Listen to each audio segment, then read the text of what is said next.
Hierna was daar 'n Joodse fees en Jesus het na Jerusalem opgegaan. By die skaappoort in Jerusalem is daar 'n bad, in Hebreëus Betsata genoem, met 5 pilaargange. In die pilaargange het 'n groot aantal siekes gelê, blindes, krepeles, verlamdes.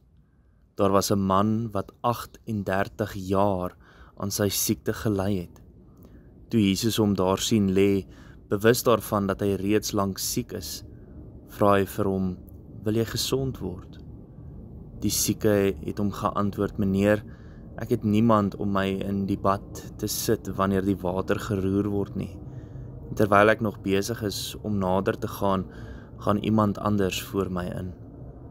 Jesus sê vir hom, staan op, tel jou slaapmat op en loop. En dadelik het die man gesond geword, sy slaapmat opgetel en begin loop. Daardie dag was egter 'n Sabbat. Die Jode sê toe vir die man wat genees is, dit is Sabbat, dit is nie vir jou toelaatbaar om jou slaapmat te dra nie. Maar hy antwoord hulle, die man wat my gesond gemaak het vir my gesê, tel jou slaapmat op en loop. Hulle het hom gevra, wie is die man wat vir jou dit gesê het? Wie het vir jou gesê, tel jou slaapmat op en loop? Die man wat gesond geword het egter nie geweet wie dit was nie, want Jesus het ongemerk weggeglip, aangesien daar op die plek 'n skare byeen was. Hierna kry Jesus hom op die tempelterrein en sê vir hom, kyk, jy is nou gesond, moenie langer sondig nie, sodat daar nie iets ergers met jou gebeur nie. Die man het weggegaan en die Jode vertel dat dit Jesus was wat hom gesond gemaak het.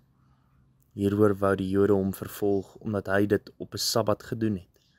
Maar Jesus het hulle geantwoord, my Vader is tot nou toe aan die werk en ek is ook aan die werk. Om hierdie rede het die Jode nog harder probeer om hom dood te maak, omdat hy nie net die Sabbatgebod verbreek het nie, maar boonop God sy eie Vader genoem en hom so aan God gelyk gestel het.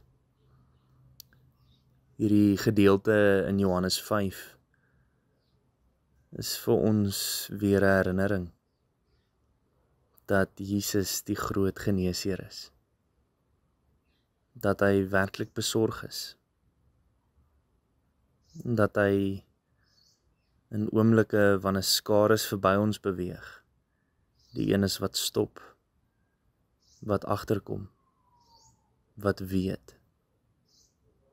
Hy is die een wat homself vereenselwig met ons situasie en ons uit die duisternis uitbring na die lig toe. In hierdie lectio divina vir vandag wil ek graag hê jy moet jouself in hierdie situasie plaas. Jy is by die bad van Betsata.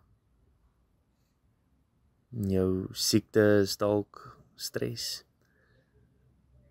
Jou siekte is dalk oorweldiging. Dalk is dit wel kanker of pyn en lyding. Die dood van 'n geliefde. En terwyl die wêreld aanbeweeg, loop Jesus verby en hy stop by jou. Wat sê Jesus vir jou? Wat roep Jesus jou na toe? Elke dag het ons soms die gevoel dat die wêreld maar net aangaan en nie regtig besorg is nie. Maar ons wat die liggaam van Christus is, ons moet stop. Ons moet om ons kyk. Ons moet om ons begin bewus raak van wie ons nodig het. Van wie Christus nodig het. Jesus se genesing lê nie net in sy dade nie, maar dit lê ook in ons. Jesus beveel jou, staan op, tel jou mat op en loop. Mag jy in hierdie dag opstaan, jou mat optel en weer loop. Kom ons bid saam. Ons almagtige Here en Hemelse Vader, Here, dit is vir ons 'n voorreg om in die woord die waarheid van Jesus weer te kan beleef.